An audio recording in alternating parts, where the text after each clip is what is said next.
had destroyed numerous lives. 7 children had been used as guinea pigs, tortured, drugged, and given electroshock treatments to alter their personalities and minds, all in hopes of creating perfect soldiers for the United States. Instead of names, they were given numbers to make the project less personal and eliminate the human element. Neither Nick nor his brother Jake, Blackwood's sons, the elder now the sheriff of Slaughter Creek, the younger an agent with the TBI, had known that Rafe had an underlying agenda: to find out whether the brothers knew about the project and their father's activities. Rafe had cleared the 2 men and passed along that info to his superiors. And now this severed hand?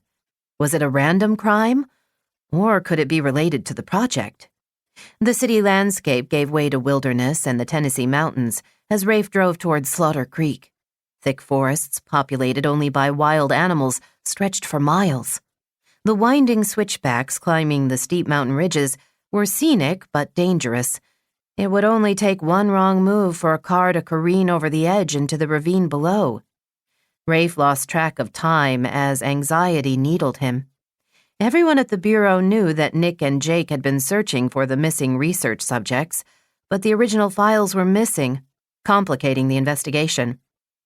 4 of the subjects had been murdered to cover up the project, and 1 had become a trained killer before committing suicide on Blackwood's command.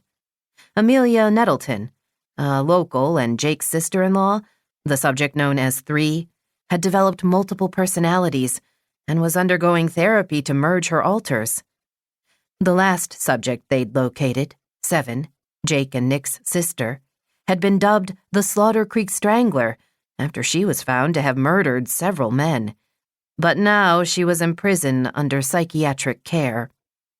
The subject called 6 was missing, his real name unknown. Law enforcement believed 6 and 7 had escaped a compound where they'd been held prisoner. 7 had refused to reveal where 6 was hiding out.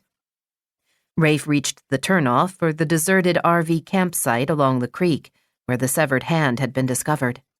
As he wove through the pines and oaks lining the graveled road, late-night shadows flickered between the moonlit patches, creating an eerie glow.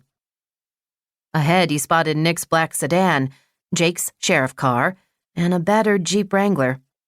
He assumed that the 2 other vehicles parked there belonged to the crime unit and the ME, although if they hadn't found a body, this might not qualify as a murder.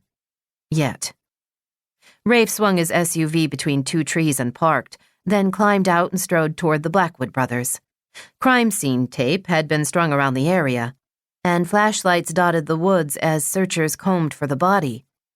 A camera flashed as one of the techs photographed the scene. 2 teens were near a boulder by the water.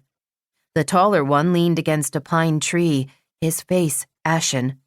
The stocky guy next to him tried to look tough, although the way he jiggled his leg betrayed his nerves. "These are the boys who found the hand?" Rafe asked. Nick gave a quick nod. "Bo and Roy Crowley. Said they were here for a campout and fishing. They're both pretty shook up." Rafe studied them for a moment, wondering if they could possibly have put the hand there, seeking attention. Some teenagers played sick, twisted pranks. He also couldn't dismiss the idea of gang warfare, and God knows drugs could be a factor. But the boy's eyes appeared clear, and he didn't see any tats or clothing that indicated gang membership. "Where is it?" he asked.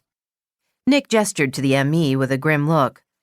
"Dr. Bullock is examining it now." Bullock peered over the rims of his glasses, where he was stooped by the water's edge. "Hand belonged to a woman. My guess is she was mid-50s. Bone cut straight through, probably by an axe." Rafe grimaced, and the stocky boy leaned over the rock and threw up. His friend looked as if he might join him, but instead he dropped his head into his hands and gulped in deep breaths. "Did you find the weapon?" Rafe asked. Jake knelt to look at something on the ground while Nick answered Rafe. "No weapon, no body. But the crime unit will scour these woods and drag the creek until we find it. It's possible the person survived," Rafe said. "Have you contacted ERs and hospitals?" Jake